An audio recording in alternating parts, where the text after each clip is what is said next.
Welcome back. We're here with season 4 of the MyT Sports Podcast. I'm your host, Tomar Taylor, and I've been conversing with the mad podcaster.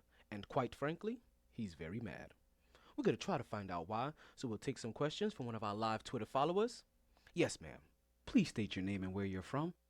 Hi, my name is Felicia, and I'm from Hialeah, and I just don't understand why you so mad. Like, what are you so mad about? Yo, first of all, you can't be asking me no questions. You know what I'm saying? Yo, who the fuck is you? You know what I Excuse mean? me, Mr. Like, yeah, you Podcaster, can't be Mr. asking me no Podcaster. questions. This Yeah, is I'm a gonna tell you why I'm family-oriented mad. show. I'm gonna tell you why I'm mad. Like these hosts out there, they in these $1 million studios, they dropping hot takes. You know what I mean? They got tea, they got all that shit. You know what I'm can't use saying? such high Like, I'm still language. living with my moms. I'm making podcasts. I ain't made no money yet. This is my 4th season, yo. This my 4th season, and I ain't made a dime yet. This dude dropped one take. He make wild shows. That cold pizza show, it was cool. It was alright. I mean, I got more John Blaze than that. I mean, I got John Blaze takes, and they not even recognizing it. They not even recognizing it. And fuck is that, yo? Yo, who is you to be asking me any question? Yo, who is you?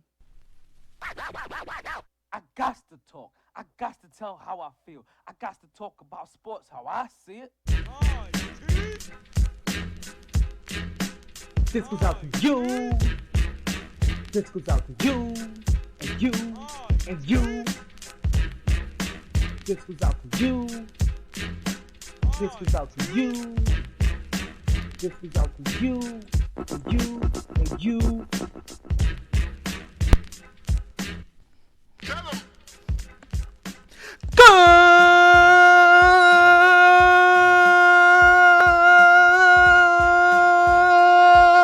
Good evening, and welcome back to another edition of the Mighty Sports Podcast. I am your host, the one and only talent, Omar Taylor. It is another beautiful day down here in South Florida. It is May 22nd. It's a day before Ignition drops on Nothing Else on .tv. Oh, yo, go check that out, PPW. Right. We got a whole entire show left for you today. Man, whatever's looking kind of beautiful. Thank you for asking, Biggie. What we're looking at? We're looking at like 88 degrees. Yeah, it's blowing nothing but hot air out here. There's a whole lot going on. Are you ready for it? Are you ready for it? Are you ready for it? You understand? Magic speaks. The Mets repeat. Charlotte cheats. Wilder competes. The Golden State sweep and the Beast feat. And that's not all. But you know what I say. You know what I say. Regardless of the time. Take that. And regardless of the weather. Playoffs? Don't talk about playoffs. You kidding me? Playoffs? I kind of have to, because it's always a good time to talk some sports.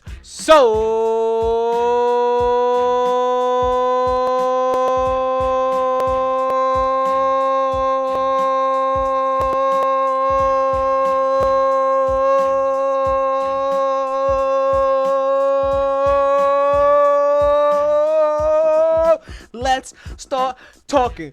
Woo! Back at it like a sports Nah, I'm just playing back at it like a sports fanatic. Where do we start? There's just so much. There's just so much. Yo, give me a direction over there. First of all, first things first. Dante Wilder competes.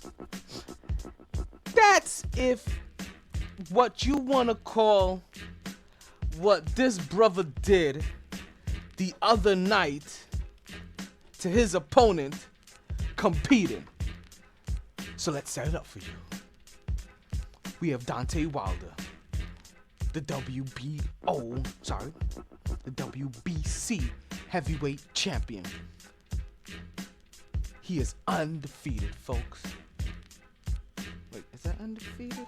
That's undefeated.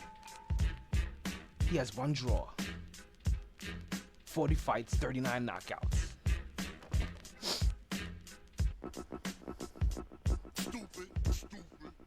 He's taking on Brazilian.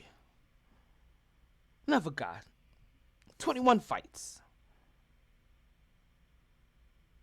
20 wins, 18 knockouts. So you're looking at two guys that are heavyweight knockout artists here. One of them, I forgot we had a camera setting up. So listen, we have the special start time today, and that's because you know what? I wanted to take some time out just to try to work one of these cameras here, and I'm not sure we gonna have it up and running yet, but don't worry, we're gonna have it up and running pretty soon, before the end of the season gets here. right? We'll probably target around this in the summertime. That's when things get a little bit better, right? And we're gonna start streaming this again. We're gonna start live streaming where you can see this beautiful mug that's only built for radio kind of mug. You'll be able to catch it on your live stream, but for right now, you're able to listen on mytsports.net. That's mytsports.net. So this guy Deontay Wilder, this boxer, this heavyweight, this phenom, he is out there, and he's getting ready to defend his title against Brazil. Both knockout artists. And like I said, to say that Deontay Wilder competes may be a slight understatement.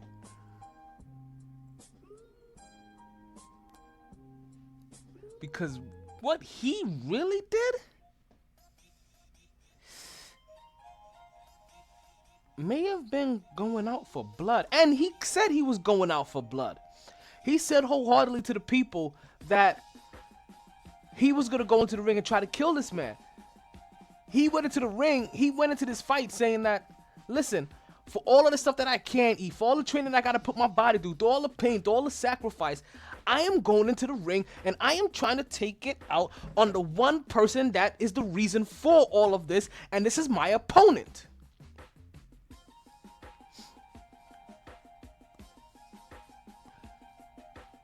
So, Deontay Wilder gets in the ring, takes the middle of the ring, feints with the left, comes across. Okay, gotta get the mic in there. Comes across with the right,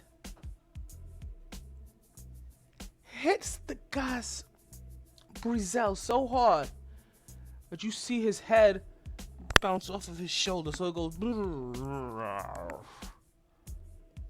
and that is all she wrote. It was it. Ring the bell. Danger zone. He is out. Like a light, like a light, like a light. 10 seconds. One punch, done. And if you're a fan of the heavyweights, and if you've been a fan of the heavyweights for as long as I've been, which now when people get to my age, and I hear them say, I've been a fan for 30 years. I get it. Because if you've been a fan for 30 years, like I have, then you haven't seen this kind of heavyweight destruction since Mike Tyson. And that alone made this whole entire thing interesting to me. That alone made this whole entire process, this whole entire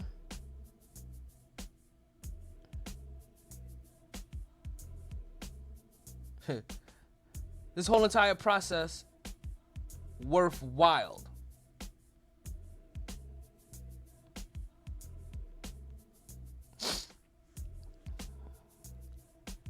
Because if not for that, I can't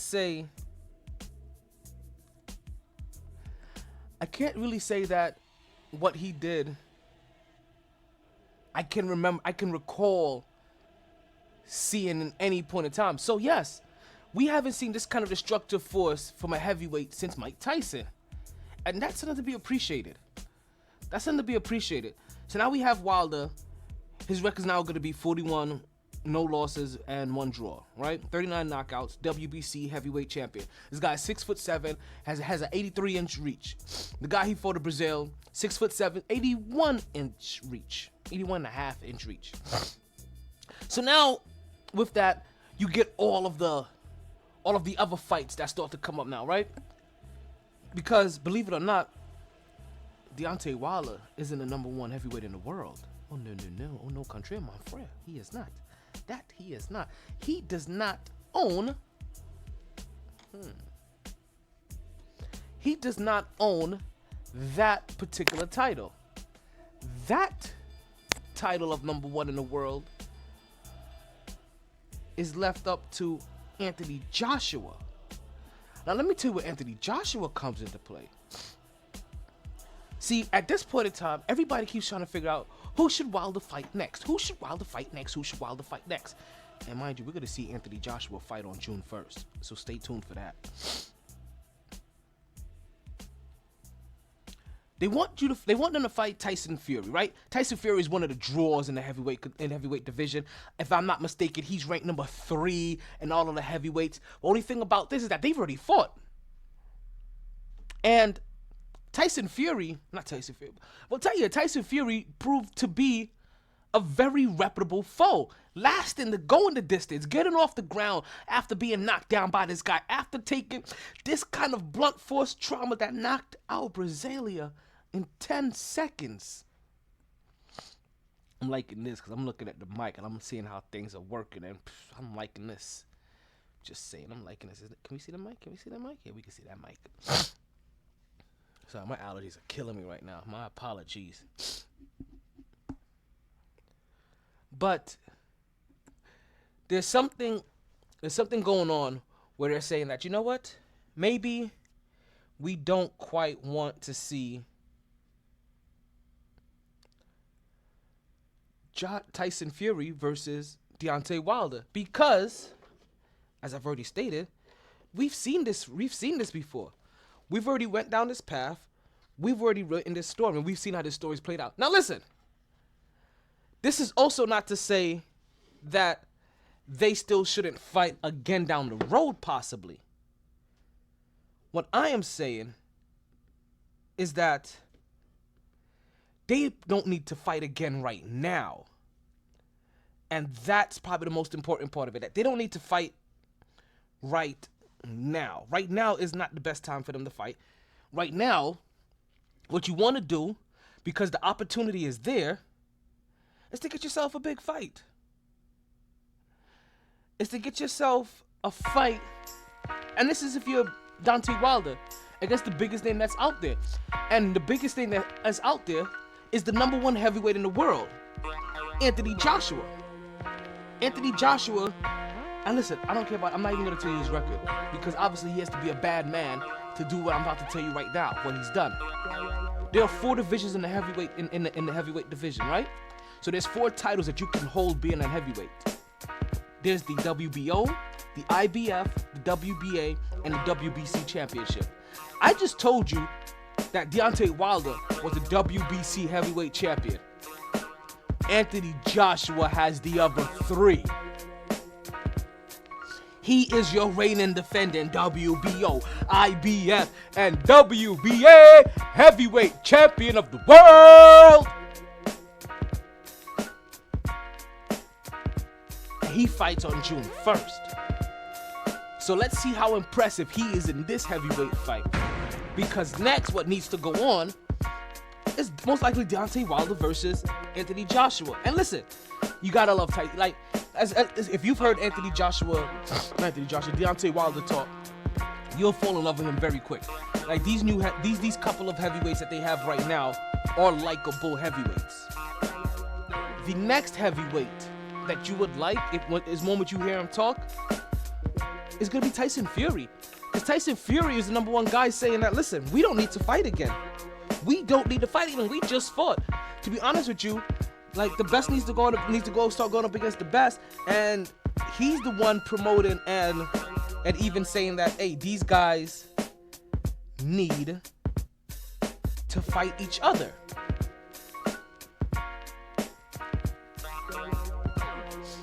With them needing to fight each other, with him saying that they need to fight each other, I find that very interesting, because he's also a big proponent of the fact that all of these heavyweights aren't doing, like, all of these boxers aren't doing what all the great boxers of the past used to do, and that is fight each other.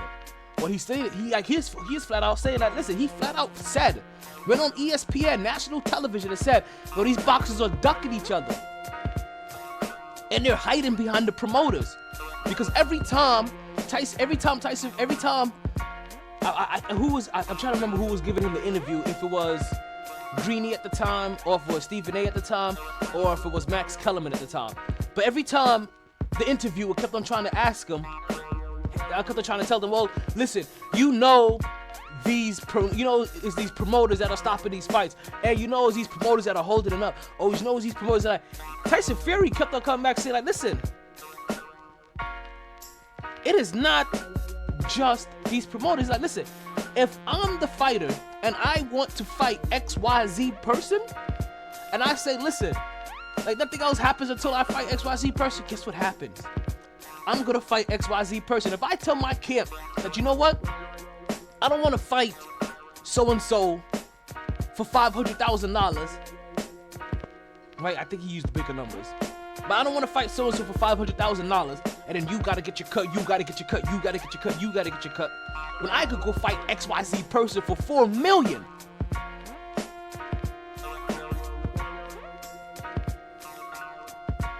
This is Tyson Fury, the guy that everybody is saying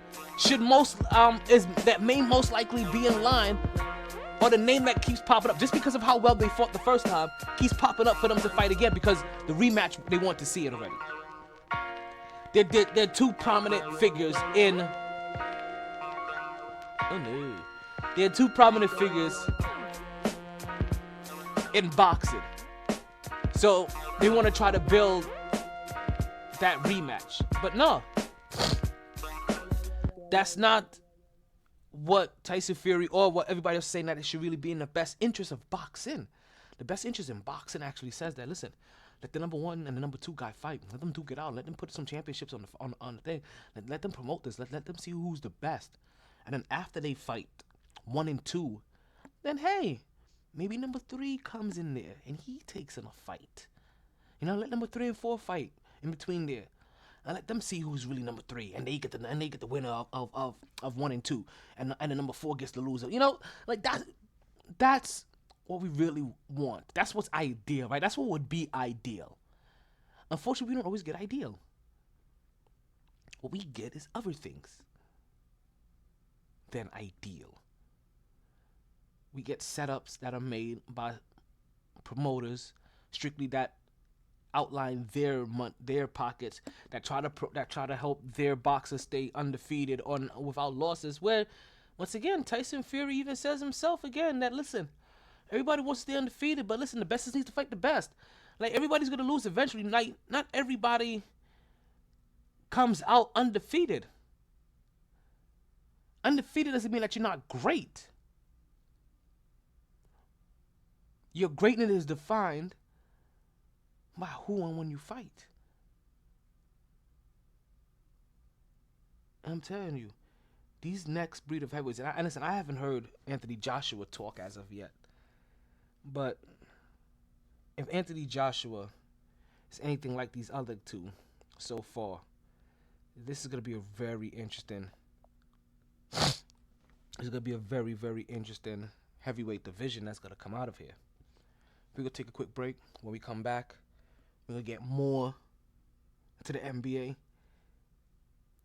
because there's more than just the playoffs that are happening. We may talk some football. We may talk some baseball. But we know what we definitely going to do. We definitely going to talk some sports. So that and more on the MyT Sports Podcast on MyTSports.net. Woohoo! They didn't join this team to win championships or become famous. They joined because there is important work to be done, and only some able to do it. They are brighter, better educated, led, and equipped than any team in history. They are doctors, lawyers, engineers, technologists, and combat troops, all prepared for whatever comes their way. You'll find them where the lights don't flash, and the only contract they sign is with themselves and their country. One day, they may be asked what they did to make a difference in this world. And they can respond, I became a soldier.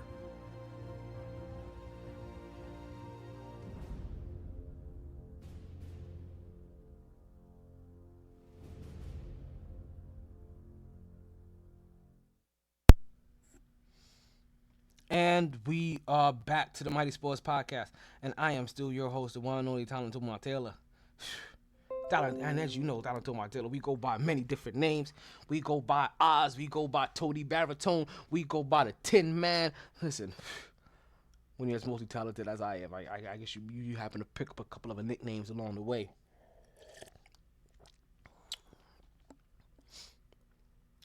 So, let's get past this fight, right?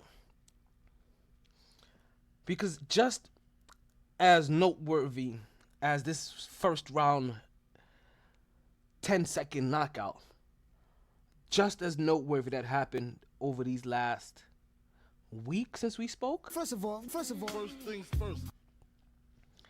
Is that Magic speaks. And we all know about Magic. When Magic speaks, we should all listen. The last time we heard Magic speak was when he left the Lakers one game before the end of their season. That was the last time we heard Magic speak. Since then, I can't say that we've heard much else from him. Until recently.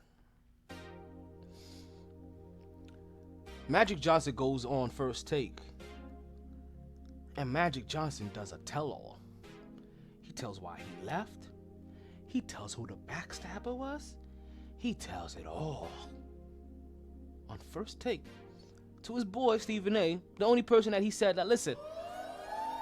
And he told Stephen A., listen, you're the only person I'm going to have this story with. I'm going to have this first.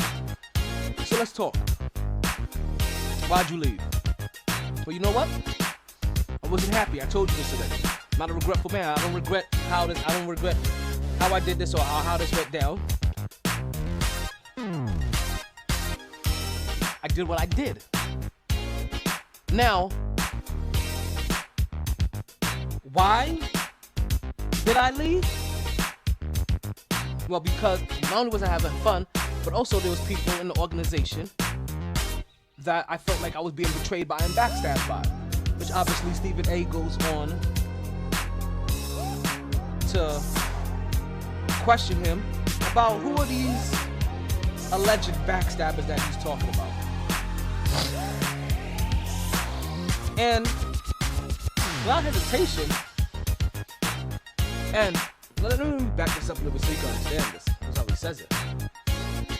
He comes out there and he says, listen, when it comes to the backstabbing, was it just Lakers other GM Rob Pelinka? Or was it other individuals within the Lakers organization that was also talking shit, you know, other individuals? Magic goes, no, just Rob. Yeah, that's it. No, just Rob.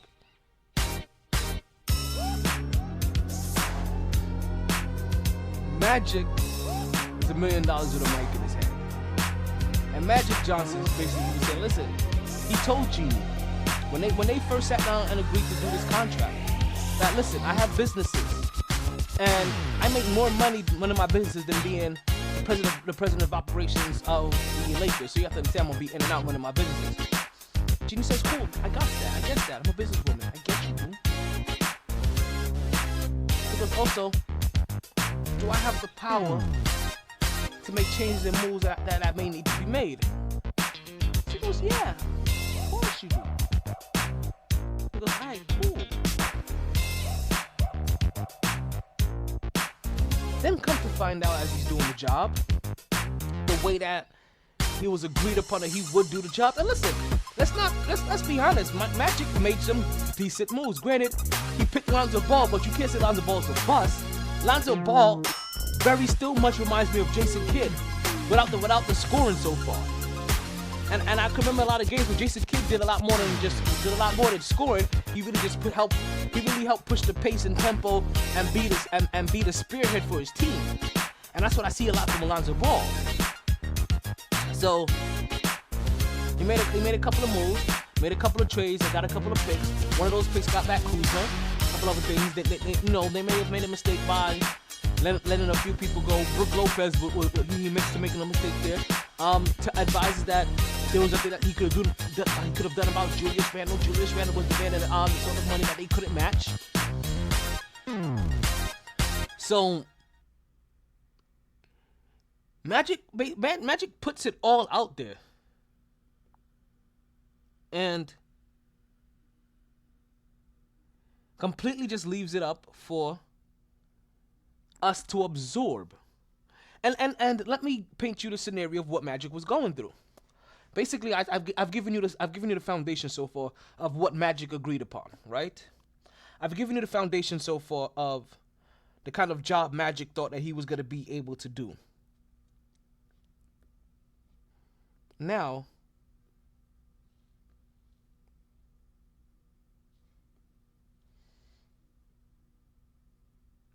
you have to understand in perspective of, let's say if this was you, and let me paint that little picture for you.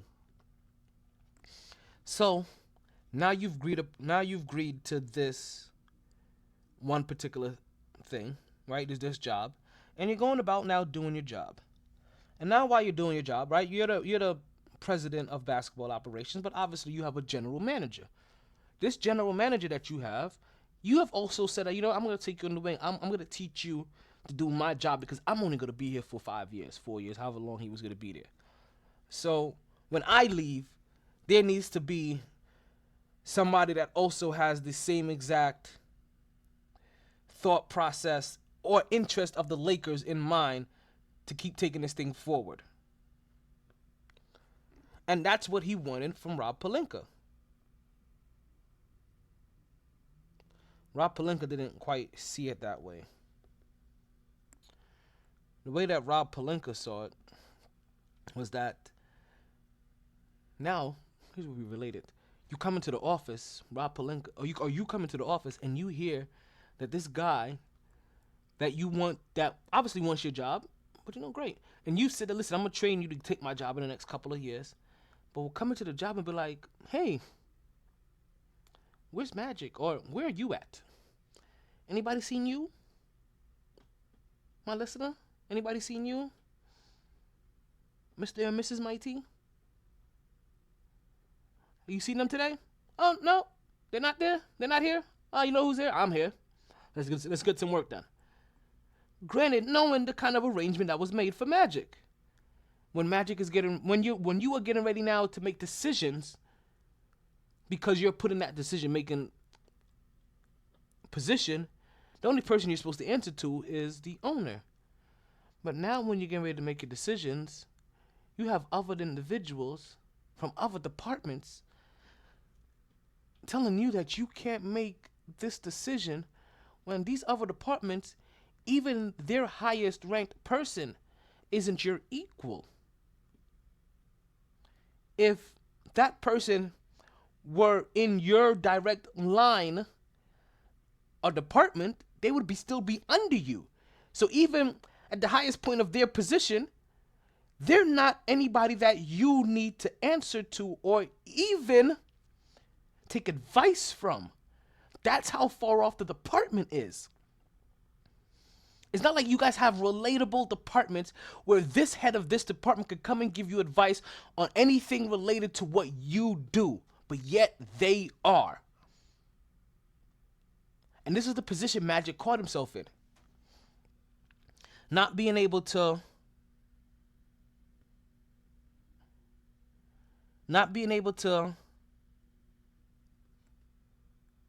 get the moves done that he wanted done. Not being, because he wanted to fire Luke Walton. So not being able to get the moves done that he wanted to get done. Not being able to maneuver now how he wants to maneuver, because now he has people individually talking to him. Now, let's bring it in rap. So this person isn't just talking shit about you in your job, because obviously you'll hear about it every once in a while from a few coworkers. You hear about it. Hey, XYZ is saying this and XYZ is saying that. But now you start to hear it from your friends in other companies, because this person is talking so much shit. Don't know how? No, granted. Since I don't know how. Let's just say this person obviously happens to know a few of your friends. You guys happen to intertwine in a few common circles. Maybe you guys go to the same bar. But you find out now this person is sitting at the bar now talking shit about how you don't do your job, how you don't work, how you slack. Yet, you are the owner of $1 billion organization, your damn self. Yet, you're slacking at a job or in something that you do, period. This is the kind of picture they're painting about you, not only in your work environment, but now in your social environment. And it's getting back to you. This is why Magic left. This is why Magic also decided that, I need to come on the air right here and do a tell all. Because these are the things that Magic was going through. And these are the things that Magic doesn't want to go through. These are the kind of things that Magic basically said made him unhappy. And obviously, if you're unhappy at a job that you obviously do not need, and you have the option to bounce, then let me ask you, what are most of you doing? Or any of you staying? Do any of you have any reason to stay? If you also knew that by you leaving, that it would not in any way, shape, or form ruin the relationship that you have with one of your best friends that hired you for that position as well. The reason why you're leaving is because your best friend is listening to all these people and you just can't. One, are you unhappy about how you're being treated generally, but also you can't just keep sitting there and watch your best friend take advice from all these people and knowing that they're not listening to the one person that they should be listening to, and that's you. How many of you will stay? How many of you will bounce? How many of you will make sure you definitely found a way out of there? Now, granted, don't sit here and look at it as, oh, you picked up and left. No, you thought about this for days, for weeks, for months, for a whole entire NBA season before you finally made up your mind and say, you know what? There's no way I can put up with this for 2 more years. I can't. I'm sorry. So you leave. And that's what Magic did. That's the situation that Magic was going through and why he had to leave. It was those kinds of things that were going on in the organization that Magic was just completely unhappy about.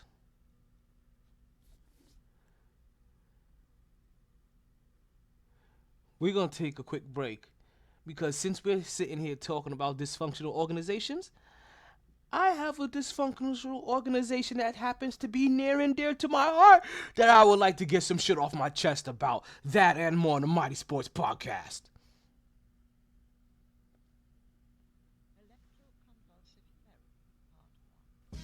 Let me put you on the game. Being taken advantage of isn't a game and it needs to stop. Aren't you tired of being ripped off by those other guys? Then head to Multivest Video Games and get the value you deserve on your games and gaming products. The games cost money and you shouldn't feel like you're just giving them away. So why continuously buy a membership for prices and deals that you should be getting anyway? Multivest Games not only has fair pricing and great trading deals, Multivest has a wide variety of games in all next-gen systems in the PlayStation 4, Nintendo Switch, and Xbox One series, as well as all your favorite old-school titles and systems, starting as early as Atari Nintendo to as current as PlayStation 3 and Xbox 360. And yes, that does include all of the PlayStations, Nintendo systems, and Xboxes in between. They've been family owned and operated for over 10 years, just off of the intersection of 183rd and 7th Avenue in the Nurses Registry Plaza.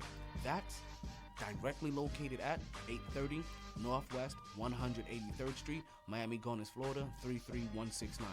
That's conveniently just 5 minutes from Sun Life Stadium, $7.90 the ticket, and, oh no, let's not forget Tootsie's Adult Entertainment Center. Multi-Vest Games, where you save more so you can play more.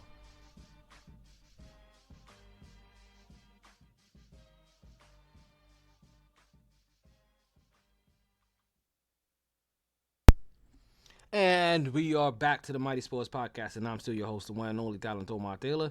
If you're still listening, and I thank you, that means you're still listening, hopefully on MyTsports.net. The only true way that I would love for you guys to keep listening to this podcast, because you know what? Things just work better when you listening to it there. But if you want to, don't worry. Work on the other platforms. It's pretty soon. Every single podcast will be able to be found on Podbean. Right now, you can find all of Season 1 right now uploaded on Podbean. Just go click on Podbean and go to MyT Sports Podcast. And speaking of podcasts, I'm telling you right now, I wouldn't be doing any of this if it wasn't... I couldn't say I wouldn't... Yeah, I wouldn't be doing any of this if it wasn't for Connecticut School of Broadcasting. Connecticut School of Broadcasting is the place where I was able to hone my skills when it came to recording, editing. I wouldn't be the Tony Baritone and the voice of Platinum Pro Wrestling, announce team. I wouldn't have been the play-by-play for the Hollywood Browns or the minor league baseball team in the Jupiter Hammerheads and the Cardinals. Jupiter Hammerheads and the Cardinals. I wouldn't have gotten any of those opportunities if it wasn't for that. I wouldn't be with the high school broadcast network if it wasn't for them, or with the South Florida broadcast network if it wasn't for them. I wouldn't be getting these opportunities if it wasn't for the Connecticut School of Broadcasting. Go to ConnecticutSchoolofBroadcasting.com, right, or go CSB.com. Find a local Connecticut School of Broadcasting in your area. They're all up and down the East Coast, especially. I know that for sure. Go get a free tour today and see how they can help change your life. And guess what? If you're an Army veteran, they also take the GI Bill. Listen, I gotta show the love where the love is due. So, as I told you, speaking of dysfunctional organizations, as you guys know, that there is a dysfunctional organization that's really, really near and dear to my heart. And I can't just talk about the Lakers, one dysfunctional organization, and not talk about my own dysfunctional organization. Like, what I look like not being able to point the finger back at myself. So, without any further ado, let's bring up our dysfunctional organizational skit. All my teams are dysfunctional. 718, matter of fact, 305.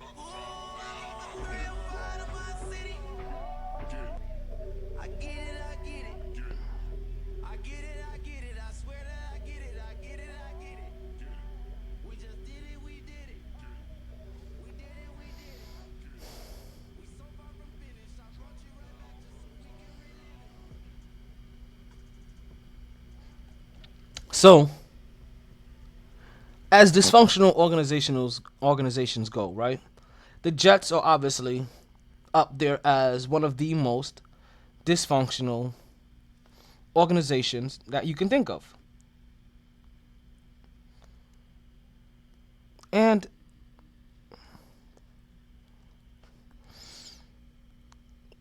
they've done a dysfunctional thing by also trying to get functional in the same sense, if that makes any sense. So what has happened is that the New York Jets have fired their general manager, Mike Maccagnan.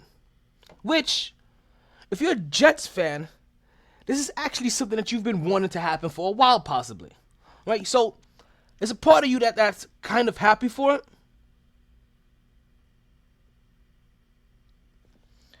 But there's another part of you that is looking at them and saying that if you were going to fire Mike Maccagnan, right, why in the world did you allow him to draft a team? And that's, I guess, the first big question, right? Is, if you were going to draft Mike Maccagnan, why did you allow him to draft a team? And part of the reason why you should have known that you were going to fire Mike McCagney, right? Is for the simple fact that, well, most times when you have a general manager and a head coach that aren't kind of tied at the hip, I guess, if you, for lack of better terms, basically the general manager is picking his head coach and the head coach basically is picked by the general manager, then you kind of have problems. And we saw it with Mike McCagney and Todd Bowles. And now we're going to bring in Adam Gase and give Adam Gase all sorts of power. Right?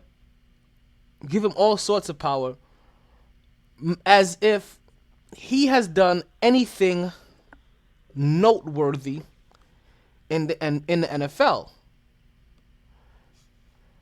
And granted, they give him a lot of credit for what he does in Denver with Peyton Manning, or what he did in Denver, or what he did with Peyton Manning. They give him a lot of credit for that, and that's part of the reason why he even got this job. But I look at Adam Gase as the guy from the from the Miami Dolphins, and the guy from the Miami Dolphins hasn't done anything. The guy from the Miami Dolphins hasn't won anything. The guy from the Miami Dolphins is a loser. But that's who we have as our head coach. And I feel like we're trying to become the Miami Dolphins of the North when we're supposed to be going up. I feel like we're going down. And we're bringing ourselves down to the standards of a Southern team in the Miami Dolphins. I'm not saying that all Southern teams are bad. I'm just saying that we're in the North, they're in the South, and going down. And it is being perfectly okay, and I don't get it. I don't get it. I don't get it. I don't get it. Why is Adam Gase being treated like he is some golden child, as if he's done anything worthwhile whatsoever in the NFL? Outside of have Peyton Manning as a quarterback. And we all know that when you have Peyton Manning as a quarterback, it makes your job real easy. Listen, it's the reason why we're not completely easy on Aaron Rodgers, because we have to understand, and that's a completely different take for a different time. That's a take for the summer when we talk about Aaron Rodgers. We'll bring that up during that time when that's necessary. But I don't get what Adam Gase has done to earn whatever cachet that he is now currently getting with the New York Jets. So now it's been just about a week now since Adam Gase has now become the interim, air quotes for those who can't see, the interim general manager, right? And since he's become the interim general manager, he has made sure to re-sign Robbie Anderson, who we wholeheartedly are not sure on. Listen, Robbie Anderson is one of those individuals that has made it into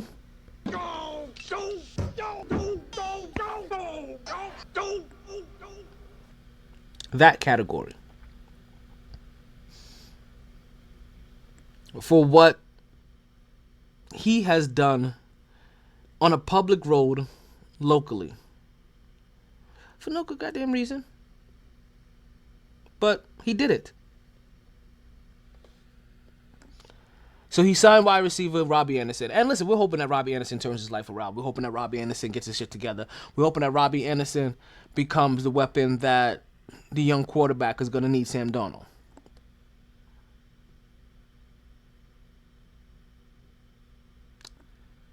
The next thing he did was sign a tight end, Jordan Leggett. Now, once again, Jordan Leggett isn't the number one tight end out there for the Jets. This is basically the guy that's to line up on the other side of the starter tight end. This is a guy that's going to be more of a blocker than a passer, than a receiver. But he is a big body. I just don't keep liking that. And listen, this guy isn't the reason for it. But these next couple moves are. He signs punter or place kicker Matt Darr. You know who Matt Darr is? He's a backup kicker that was cut from the Dolphins.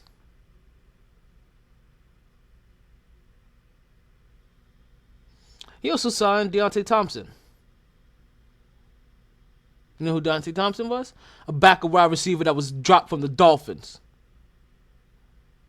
I don't get it.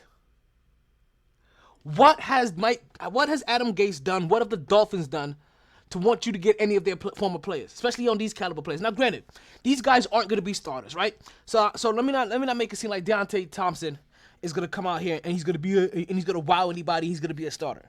No. That's not what he is. Deontay Wilder is going to be basically a backup to the backup to the backup to the backup. We got Robbie Anderson that's going to be number 1 wide receiver. Quincy Enunwa is going to be number 2, and then Jamison Crowder. He's going to be the 3rd option. And then we start getting into Deontay Thompson as the backup wide receiver to Quincy Enunwa. Not to Robbie Anderson, who has his own separate backup wide receiver. This is the backup wide receiver to Quincy Enunwa. So,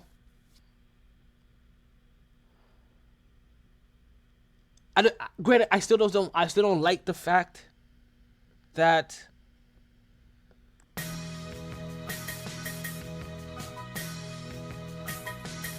every time I look up, the Jets keep throwing some D's on it by throwing all these Dolphins players all over the place. But I mean, you want to get the D Dolphin head coach. You want to get the D Dolphin punter. You want to get the D graded Dolphin former wide receiver. Now, granted, he did put up some numbers when he was in Denver, but that was also with Peyton Manning. So again, I don't get it. But you know what? This isn't for me to get all the time. This isn't my thing.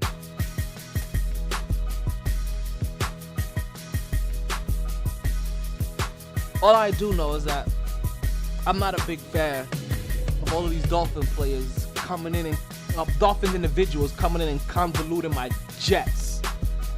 That's what I don't like. Because I don't see anything winning that comes out of Dolphinville. So if there's nothing winning coming out of Dolphinville, why the fuck is it making its way into Jet Town? Because we fly and they drown. So I'm a little pissed, you can tell. But there's still a belief that the Jets are turning things around, right? There's still that belief with the Jets, right? That the Jets are still turning things around. That's not the same belief that's going on with the Mets. That's actually the complete opposite of the Mets. The Mets are currently now with a record of 22 or 25. We're about 50 games into a 160 game season. So we're just about coming into like the final 100 games of the season, right? And to me, this is the part of the season that matters, right? The last 100 games. But I guess you could say, well, hey, that's where basketball season ends. Hey, things are how they are.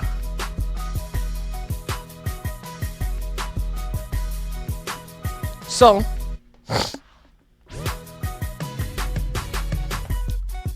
the New York Mets. The New York Mets make me laugh, right? The New York Mets definitely make me laugh. Because I feel like the story that I'm hearing from the Mets right now is the same story that I want to say that I've heard over the last couple of years. And what story is that? Well, let me know if you've heard this already, right?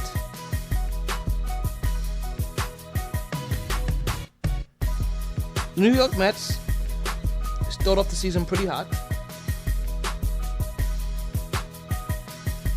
The New York Mets, after starting off the season pretty hot, start off the season pretty slow. And in that slowness, they are now very slowly taking themselves out of whatever slight playoff contention hope that they may have made their fan base believe that they were going to have. Now, like I said, this is a story that you may have heard before. And I say that because, well, I wholeheartedly feel like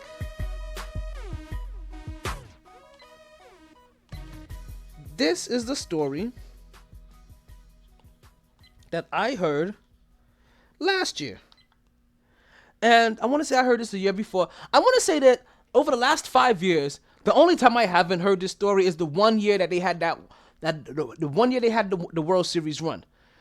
Which I want to say then I've heard this at least for the last 2 seasons since then, and at least for the 2 seasons previous to it, where the Mets have a decent start. They look like they could be contenders. And after a very quick start to a season, then you start to realize that, you know what? Maybe they are not the contenders that we thought that they were. And that is once again the thing that I feel like has happened to the Mets for the majority of their seasons, spanning over the last 5. Now, has it happened every season? No. But like I said, this is something that I really want to say that I've constantly have been hearing for the last 5 seasons. And honestly, I say that because I don't watch enough to properly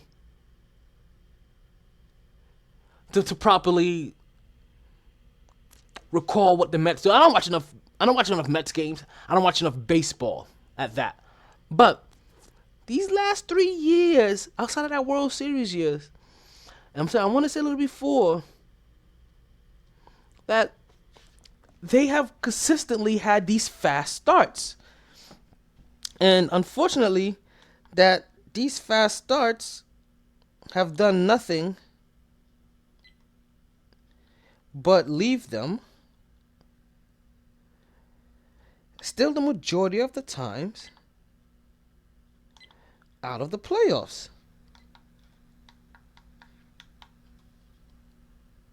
Now, mind you, because of this, it makes it very hard for me to listen to a couple of Mets people talk, because every day sounds like the same depressing talk. Basically, let me give you the gist of what's been like the story of the last couple of years. Ever since the Wilbons were taken advantage of in the Madoff scheme, they have not been functioning the Mets as an organization that they want to win. They've been functioning at the Mets as an organization that they are just 100% trying to maximize their profit line by spending as much little as possible.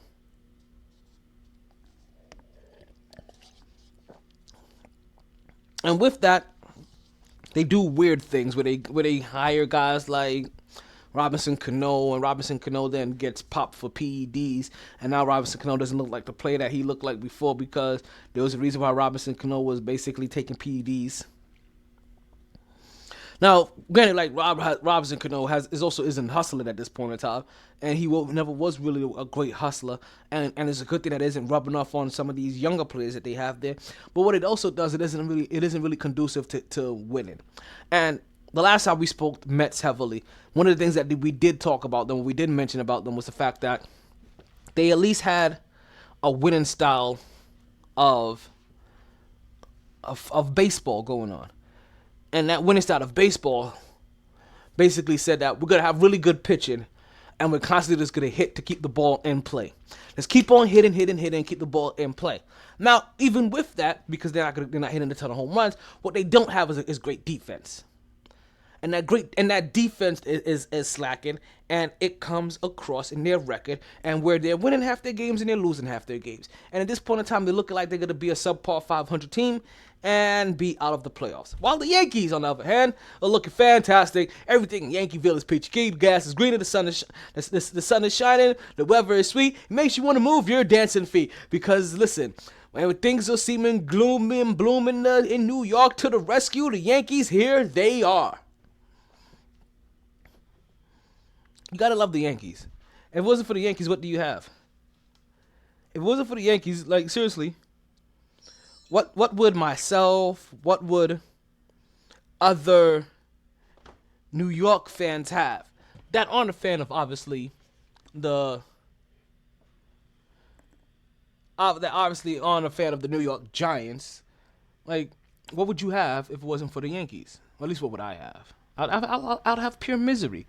It would be pure. I want to say pure anarchy, but I guess it'll be a little less than anarchy. But it'll be pure misery. It would be pure misery. That's the word I'm actually looking for. It'll be pure misery. If I at least didn't have the Yankees to hold on to. Basically, all I'll be able to hold on to is whatever the Knicks have done back in the 80s and that one championship before I was born, and then the Jets making it to 2 AFC championships under Mark Sanchez and 1 Super Bowl. Yeah, that's all I'll have.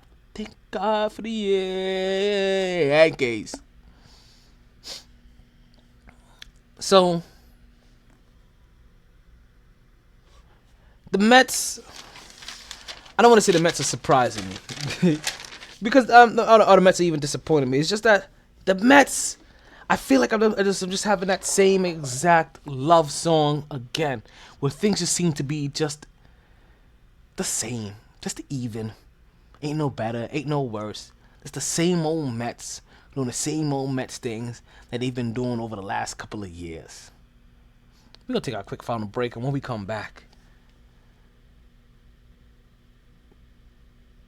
we are going to talk about these NBA playoffs, because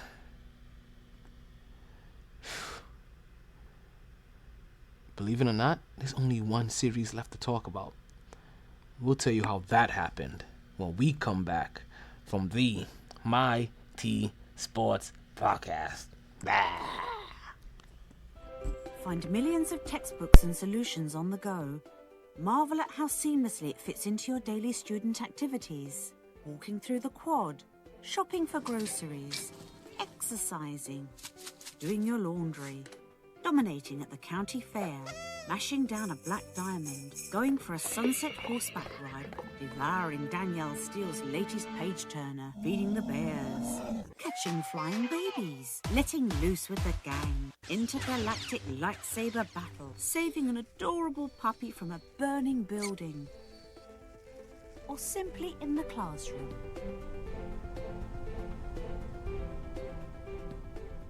Find textbooks, read e-textbooks, and get guided solutions all in one place. Chegg, improving the college experience however you decide to live it.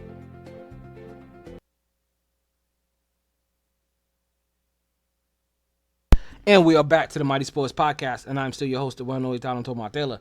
If you're still listening, that means hopefully you are still listening right here on mytsports.net, the only place where you can actually hear the podcast, right? Actually, no, you know, but you can also hear it on Mixlr.com. But the only place that's preferred to hear the MyT Sports Podcast, the only preferable place. Everywhere else, it isn't authenticated yet. We haven't authorized it. Like, if you find it somewhere else, let me know. They owe me some royalties.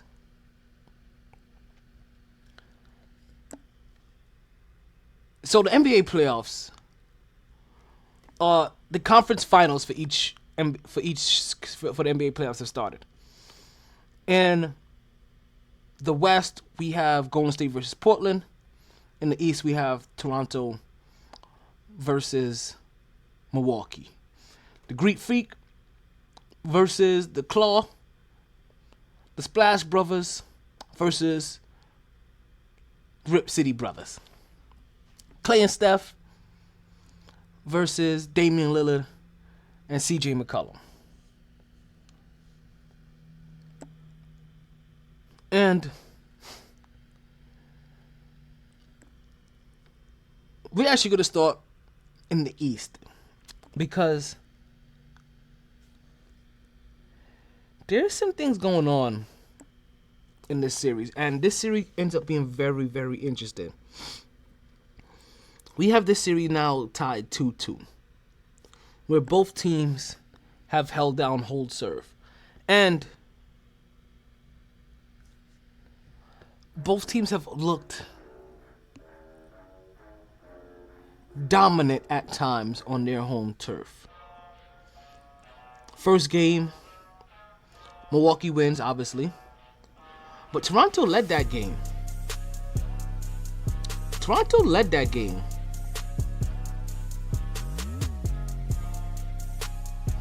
They were up double digits going into the fourth. And in the fourth quarter,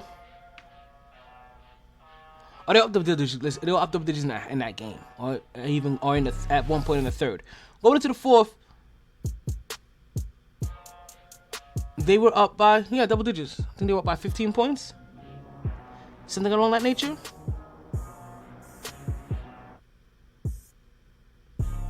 Or 7 points. Well, just know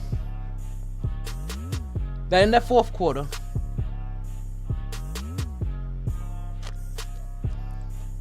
the Milwaukee Bucks went on a 32-17 run in that fourth to come away with an 8-point victory, 100-108. Milwaukee. Now, that particular game still left kind of things on two sides of the coin, right? Where one side said, hey, for the most part, Toronto was leading that game. And if it wasn't for that fourth quarter, they could have came away with that game and beaten Milwaukee. If they adjust a few things, stay focused throughout the rest of the game, they should win. Especially in a game where you get 30 from Kyle Lowry. You just have to figure Kyle Lowry is going to give you 30 all the time. Kyle Lowry and both Kawhi Leonard give you 30. But Milwaukee still won. Milwaukee says on the other side of that coin, look what we did at the end of the game, fellas.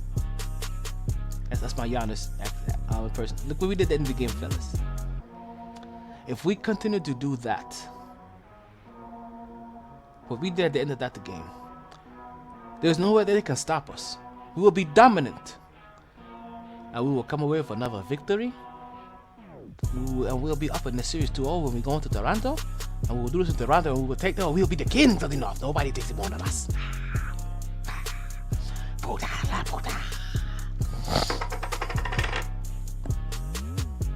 So they're going this almost with, like I said, with a double-sided coin yesterday. Or for game 2, I should say.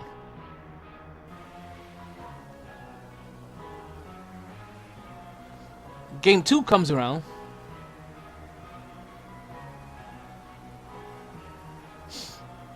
And the Milwaukee Bucks blow them out. The Milwaukee Bucks 100% blows them out. And in the blowout, we're talking about 125-103. Giannis puts up 30. Kawhi Leonard drops another 30. Kyle Lowry disappears and he drops 15. At this point in time, as most series are seen, most people start to write off the opposing team.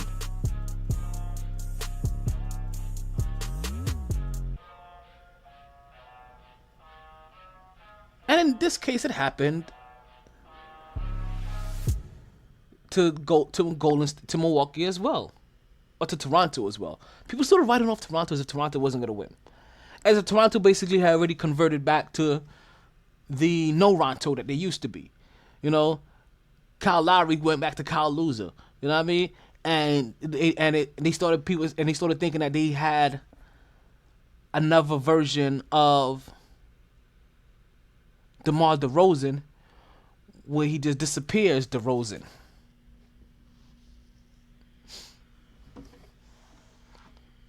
But that wasn't the case. They head back into Toronto, and in a double overtime game 3, Toronto pulls off a victory, which, once again, if you're Milwaukee, you can still be saying to yourself, like, hey, it took them double overtime to beat us on their home court. Let's see what we can do. We can still possibly steal game 4. Granted, Giannis Antetokounmpo was held down to an embarrassing 12 points, while Kawhi Leonard dropped 36 points in double overtime, playing 52 minutes. Giannis also fouled out in that game. Kawhi Leonard put him through the ring work, put him through the works. What they end up doing in this game versus what they did in the first 2 games is that they put Kawhi Leonard on Giannis Antetokounmpo. And since then, Giannis Antetokounmpo has been struggling. Now, granted, he only scored 24 points in the first game and 30 in the second. But in the third game, to only score 12, that's embarrassing. In 23 minutes, that's embarrassing. But you still have to hold your head kind of high, right? Kyle Lowry scores 11. You scored 1 more point than Kyle Lowry. You don't ever want to be in the same category as a Kyle Lowry.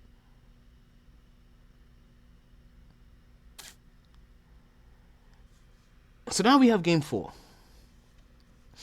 And if you're Toronto, you're thinking, hey, we pull this one out. We got a little bit momentum. Let's finish off and close our business at home. And if you're, like I said, if you're Milwaukee, you're looking at this like, well, we were this close. It was double overtime. We can do this. They're not always going to be able to hold Giannis to 12. Giannis can score twice that much any point in time. So Giannis does that. He scores 25 points in the next game. And this time, Kawhi Leonard is held down to 19 points. And here comes Kyle Lowry with his inconsistent ass dropping 25 to help Toronto beat the brakes and return the favor that Milwaukee gave them and beat them 120 to 102. Now, it ain't quite a 22-point beating, but an 18-point beating is still a beating. So now we go into Game 5, and Game 5 is going to happen tomorrow night. And what is our prediction for this? Listen, this has probably been the one series that we haven't been able to fully predict, because not going to lie, we thought Milwaukee would win Game 1. We thought Milwaukee was going to win Game 2. We also thought he was going to win Game 3. We also thought he was going to win Game 4. Just saying. I ain't playing. I'm just saying.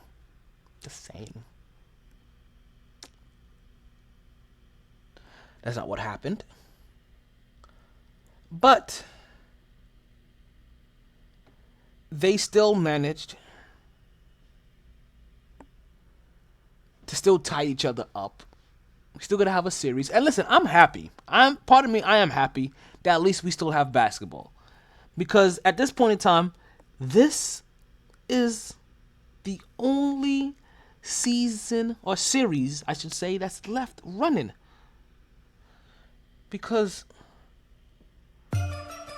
Golden State versus Portland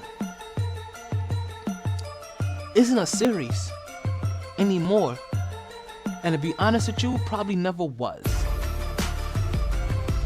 But we have the team in yellow in Golden State versus the team in black versus Portland. And this is a series where you have to figure, if you're Portland, you just have to realize that you let this one stay. And if you're Portland, then part of you has to feel slightly disappointed, because This is now 3 straight years where you found yourself, 3 years straight now where you find yourself in the playoffs, and 3 straight years now where you've managed to, at least for your elimination series, get swept. Year 1 was against Golden State. They swept them a couple years back. Golden State went on to win a championship though, so you understand that. A couple years, I think last year what happened was that they were the 3 seed and they got bounced by the number 6 seed in New Orleans. Got swept. So that's why when they got past the first round this year, it was elation when they against Oklahoma City. You didn't see the same kind of fire and passion as just on the Oklahoma City series, but you saw the resiliency as they went up against Denver. As that series went to 7, and they managed to keep going on, and now they're in the Western Conference Championship. And the resiliency isn't there, and that fire isn't there. Game 1, Golden State beats them 94-116.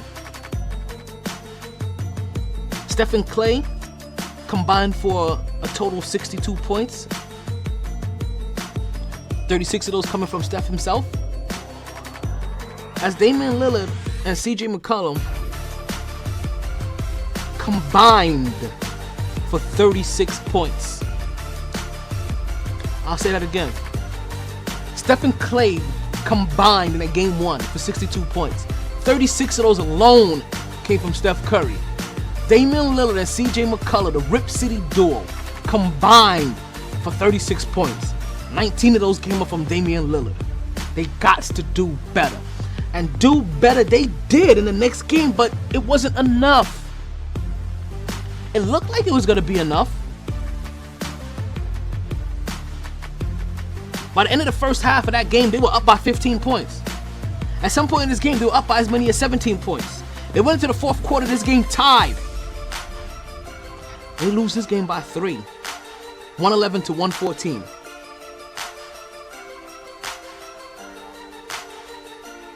Stephen Curry drops 36 points in this game. So at this point in time, he's averaging 36.5 points in this series. And remember, folks, this is all without Damian. This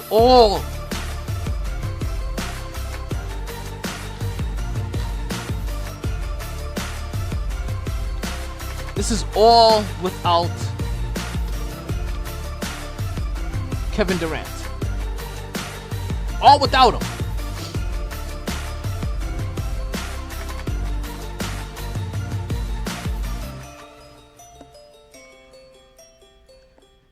They are making comebacks. They are beating teams. And they are reminding us, as Draymond Green tried to remind Kevin Durant himself, hey, bruh, we can do this without you. We won championships without you. Like, it's you're a good piece to have, but we don't need you.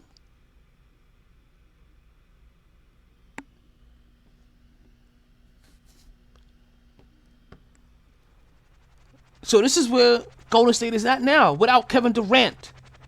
Not needing him. Playing against Portland. Which, listen, Portland happens to be the perfect match to not have Kevin Durant out. But listen, that's exactly they didn't have Kevin Durant the whole entire time. I mean, like, it just wasn't against Portland. No, there was a game and a half. They didn't have him against that Houston series. A Houston team that, I remind you, had said if it wasn't for Chris Paul being injured, they would have beat him. A Houston team that said, hey, if you had your best, we have your best, we're going to beat you. And then you allow their best one-on-one scorer, technically, to not be there, and you can't even get a game up because James Harden does what James Harden tends to do. We ain't gonna talk about James Harden today because there's somebody else that's gonna get the James Harden Award. Yes, folks, this award is called the James Harden Award. So, in a game that was tied at half, the game that they were up by half. They were up by 15 at the half. They, tied at the fourth. They lose by 3. Steph drops another 37. So let's just tell you again. Steph and Clay combined drop for 61 points. They do better this time. Damian Lillard and CJ McCollum. They drop for 50, combined for 55 points. 37 of those points out of those 60 one that came from Steph and Clay, the Splash Brothers, that was all Steph. Like I said, 36.5 points so far, averaging throughout the first 2 games. Damian Lillard, averaging, what's that, 22 points a game? 21 points a game?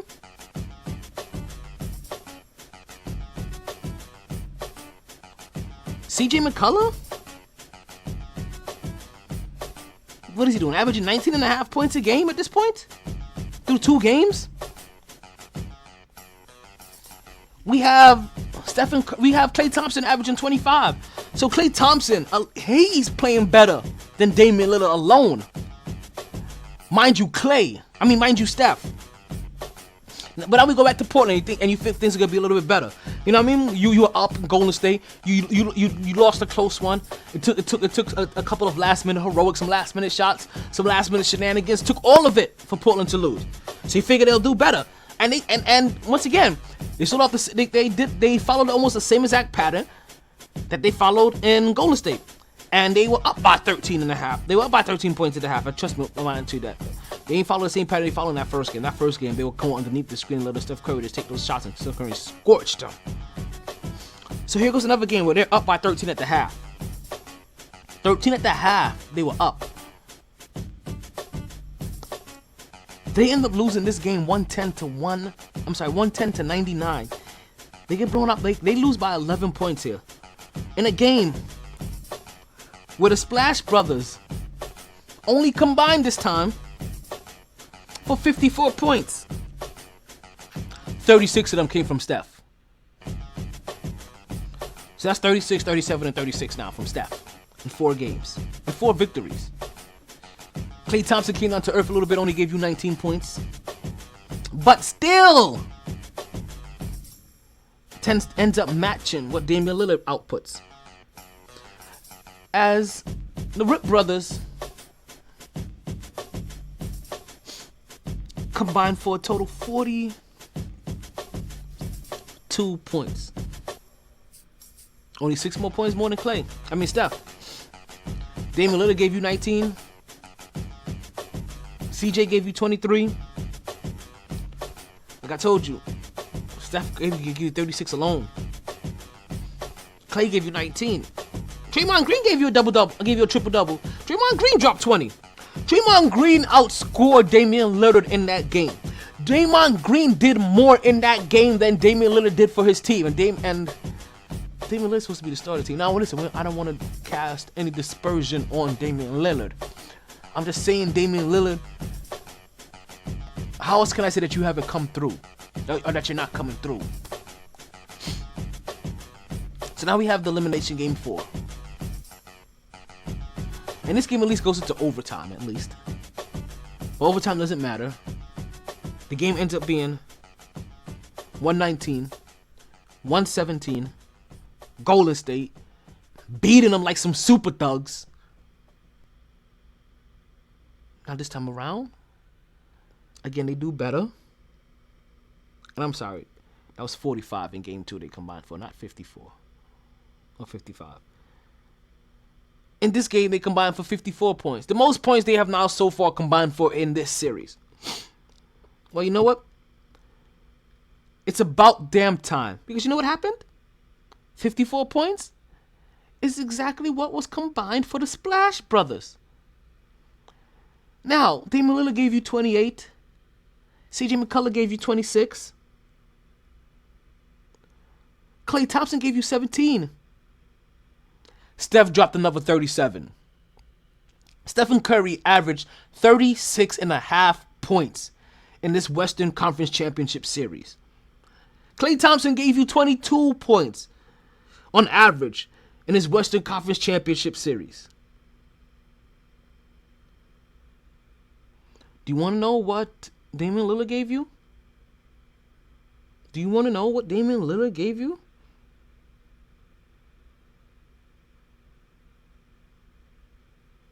I don't think you want to know.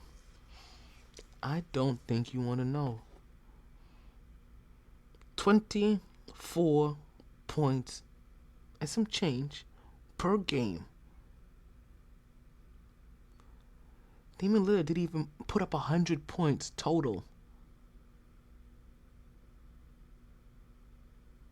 in this series. Neither did CJ McCullough.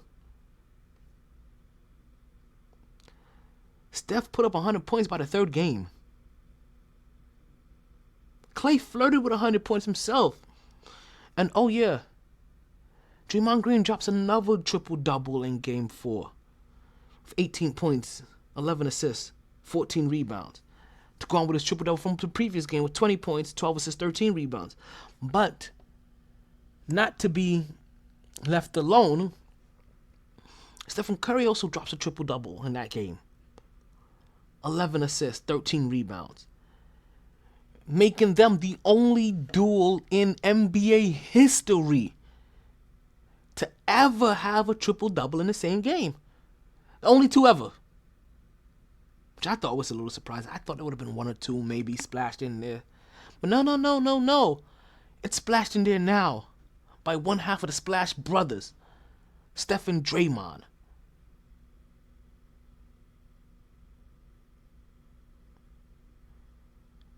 Like we said, folks, we had a show today where the Magic speaks, the Mets repeat their losing ways, Deontay Wilder competes, and that's what you want to call competition, and the Golden State sweeps. And you know what? We still got action. Because what also happens, and we're going to close out the show with this. Charlotte cheats and the Beast feats. If you haven't seen WWE's Money in the Bank yet, then you know what? These last 8 minutes aren't for you. Go ahead and cut the show off now, because I'm about to give some spoilers. Captain America dies in the Endgame. And so does Arya Stark. Well, you know, I'm talking about Game of Thrones. So, WWE has their Money in the Bank competition, and the Money in the Bank pay-per-view basically states that there is going to be a briefcase that's going to be suspended in the middle of the ring, above the middle of the ring. The only way to get that briefcase is to climb the ladder and unhook it from its hinge, and if you do that, then you will be guaranteed a title defense anytime that you want. That means anytime that you want. Meaning that, guess what? If the champion just happened to get beat down by 3 people out of nowhere, you could bring a referee to the ring. Or you could bring a referee down to the ring with you, throw him into the ring, pin him. There goes your match. And your belt. Let's say the champ just had a grueling match. Took everything out of them. Can barely stand. Can barely walk. Can barely talk, can barely breathe. All you have to do is come down to a referee so that he can get down on his knees and count 1, 2, 3. Yes, indeed. So that's what the kind of match that we had going on. Amongst other things, championship matches between Kofi Kingston and Kevin Owens. Championship matches between Seth Rollins and the phenomenal AJ Styles. Well, listen, in a night like Money in the Bank, all of these guys are in danger. Championship matches between Becky Lynch and the Southern Belle, whatever the hell her name is. The new Southern Belle, Missy Lane? Something like that? Championship match between Becky Lynch and Charlotte Flair. Yes, I said Becky's name twice because Becky Lynch decided to defend both. Remember, Becky is Becky 2 belts. She is the holder of the Raw and SmackDown's Women's Championship titles. So she decides to defend both titles in one night. And she successfully defends her title against Missy Elliott, Missy Lane, Missy whatever her hell is, Missy Bell.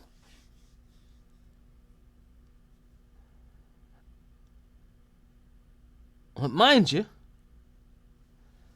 a match that was supposed to be taking place later on down the road where she defends her belt against now Charlotte Flair. Nope. Charlotte Flair comes down right after the fight against Missy, and she demands her match right then and there. And in doing so,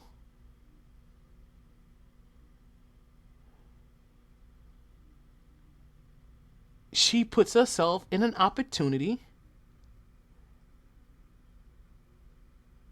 to get a championship belt. Now, granted, Becky Two Belts is not the kind of person to go down lightly. No. She is not the kind of person that goes down easily. So she fought, and she almost came away with a victory. Until, that is, little Missy comes back to the ring, and she wants to throw her little women's right in there. And unfortunately, she interferes in the match just enough to help Charlotte Flair gather her 9th women's title. Now, not for nothing,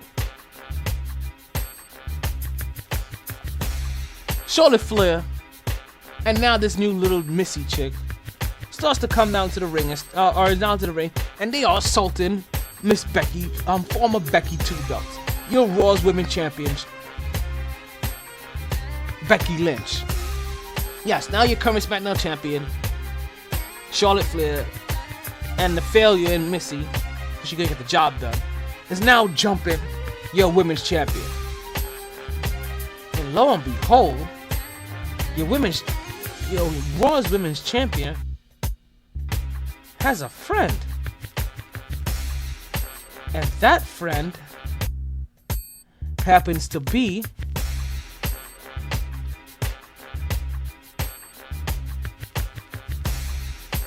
Hugs. Who? Hugs.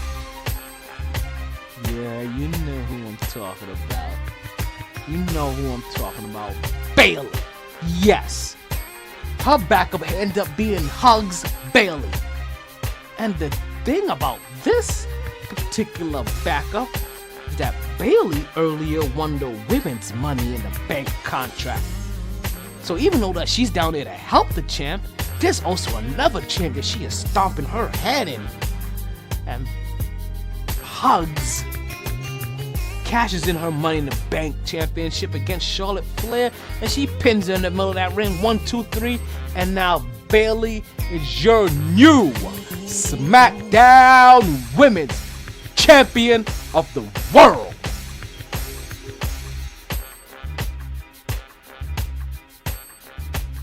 And then we have the men's championship. We have the men's championship match happen, as Seth Rollins successfully defends his belt against AJ Styles, and Kofi Kingston successfully defends his belt against Kevin Owens. They both get to sit back and watch the men's Money in the Bank match happen. And I'm talking about this body's going everywhere. We have Randy Orton dropping RKO's off of the top of the ladder. We have Mr. Ida Lowe himself, dropping knees and ladders on top of people's head. We have Andrade, that is. We have all kinds of action. We have the Ricochet guy being bounced off of ladders and high impact sunset flip. Power drivers, power bombs. And yet, as Ali is getting ready to reach for that championship, we get our first surprise, but we get our surprise of the evening. And I'm talking about Danger Zone. As there's supposed to be 8 people in this championship, or in this Money in the Bank match. Only 7 made it because one superstar was tied up in the back, literally by his ankles. and it was said to be done by Braun Strowman, which got Braun Strowman banned from the building. We come to find out, oh no, it wasn't Braun. It was the Beast, Brock Lesnar. And Brock Lesnar comes racing down to the ring as Ali has his fingertips on the Money in the Bank briefcase. He jumps up on the ladder, knocks Ali down, takes the briefcase, and now we have a new Beast in the Bank. And Seth Rollins and Kofi Kingston, watch your back because the Beast is now coming for you.